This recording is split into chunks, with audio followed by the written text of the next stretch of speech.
Alright, so because it's frozen solid, I use Thunder, and 3, 2, 1, it is dead. Little fun story, though, about Frozen, the Frozen status inflictment. Out of all my years playing Pokemon, I've heard of it, but I've never seen it myself, that Frozen can be undone naturally, but the only way I've ever seen it come undone if a fire-type move was selected, like Fire Blast or Flamethrower, it would melt immediately, but I've never seen it happen other than that. But I hear it's like sleep and that it will eventually wear off, but again, I have never seen it, so I can't say for sure.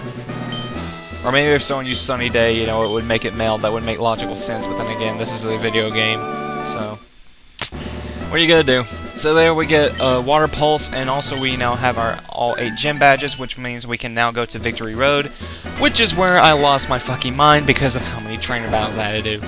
But there's also a lot of trainers you can actually grind here for, and I would heavily recommend it, but because of my Let's Playing schedule or whatever, because I don't want to spend too much time here on camera doing this. I wouldn't mind doing it one bit off camera, but because I want to continue on with stuff, I decided to say, alright, let's just go to Pacific Log for whatever reason, and yeah. Oh wait, yeah, this is where I'm going to catch Rayquaza. Okay, yeah. So pretty much what I did was, because I showed off where the Sky Pillar was, I just went to Pacific Log to heal up, and then I went straight to here. And this is where I'm going to apologize for something. Basically, this is when I'm controlling it on the GameCube, and you know, the GameCube's D-pad isn't really the best. In fact, I think console D-pads, from my experience anyway, just haven't gotten the flow of an actual handheld. And this is exactly where you'll see it, because I am really good at riding this mock bike, but damn it, I could not control it whatsoever when I was riding this. So I'm trying to do this legitimately, and I just keep failing and failing and failing, because doing this with a control stick on the GameCube controller is just near fucking impossible. And so I tried to do this, like I'm saying, alright, I'll speed this up so you guys don't have to sit through this. But because I went on for like 30 minutes, I just said fuck it, took it out of my Game Boy player and went straight to my Game Boy, and I did it in like probably 5 minutes. Because again, I just could not get used to the control with the mock bike. Because there's one particular part in the second, or the next floor, I think, with one little stone that drove me absolute batshit. Yeah, so there it is. I just cut and say, fuck it, I'm gonna go straight to the top, because there's no point in me showing that off. I'm sorry, guys. If you wanted to see me, you know, get mad at that, that was the time when I was really starting to lose my frustration. I mean, lose my patience.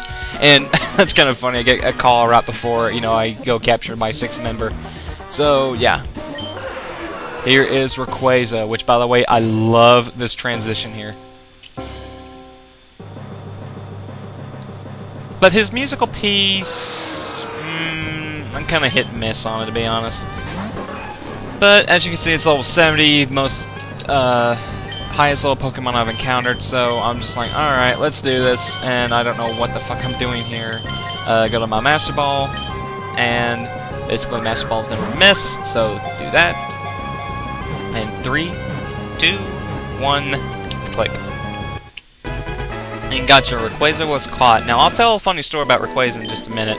But because I wanted to pay a little bit of tribute to the person who has helped me throughout this Let's Play, who I've asked again and again, hey, I'm thinking about getting this Pokemon for my team, what do you think of this?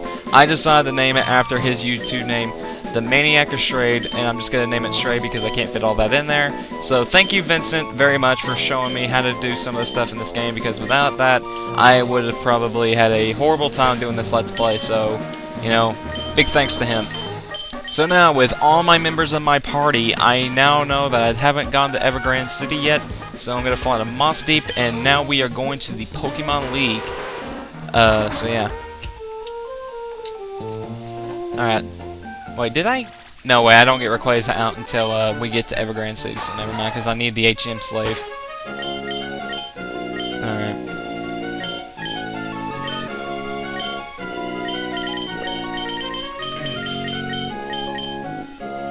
Yeah, just using the Super Repel and just doing this. Okay, but now I'm just surfing here. I'll tell my little story about Rayquaza. I remember the first time in Pokemon Ruby when me and my brother first encountered him. I had to help him get to Rayquaza, but then we had a contest to see who could catch Rayquaza first. And I'll tell you this right now, I am not kidding when I say this. He managed to catch Rayquaza with a Pokeball, and I caught, like, the day we both found it, you know, I think it was like our birthday or whatever, and he caught it that day, and I caught it, I think, in 2 more days, because I kept trying and trying, but I just either kept killing it, or Rayquaza killed all my party members, or I ran out of Pokeballs. It was so fucking annoying, but I caught it finally with an Ultra Ball, and he caught it with a Pokeball, and to this day, I think that's the most, grandest achievement my brother's achieved in Pokemon, so... yeah. But I still remember that, though. I mean, I actually had to I told people, hey, you know, my brother caught Rayquaza with a Pokeball. It's like, no, he didn't. And brought his game in. It's like, yeah, how about that? Man, I miss those days so much. Like, whenever you had a relative that had Pokemon and you both play it, you know. For my brother, I had... Well, it wasn't until we got to, like, Generation 3, though, because he saw how much I loved Pokemon. So he got Pokemon Sapphire first, and I got Ruby about a week later, and... You know, so many good memories during that, so that's why when I finish this Let's Play, I do plan on doing a Pokemon retrospective throughout all gens. I mean, throughout all the gens, like doing Gen 1, then Gen 2, then Gen 3, because those are the only ones I've played, because I actually still have not to this day played Gen 4, which apparently I've pissed somebody off by saying I don't like it, but I don't know if he's just trying to troll me or not. Which, by the way, right there on the Pokemon desk, there is Scott, who I did not talk to. I did not even recognize that was him. I think I was just more, you know, thinking, alright, let's get ready to do this. So I'm thinking, alright, who can I put up?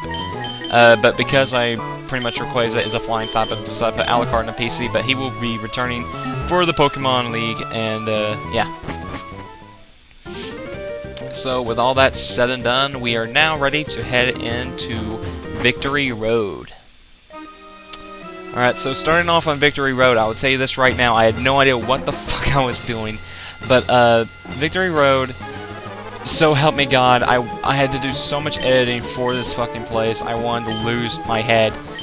This is the only battle I'll show off in the entire Victory Road, and that's the Wally battle, which I didn't say this in my initial recording, but when you beat the Pokemon League, I think that's if you beat the Pokemon League, I don't know if you can do it before, you can actually have a rematch with Wally, and he will get stronger each time, and he is actually really fun to refight. So, here I am, just saying, you know what, fuck it, let's be cheap and just use Trade, and I'm gonna just outright own all this guy's Pokemon with Outrage and stuff like that.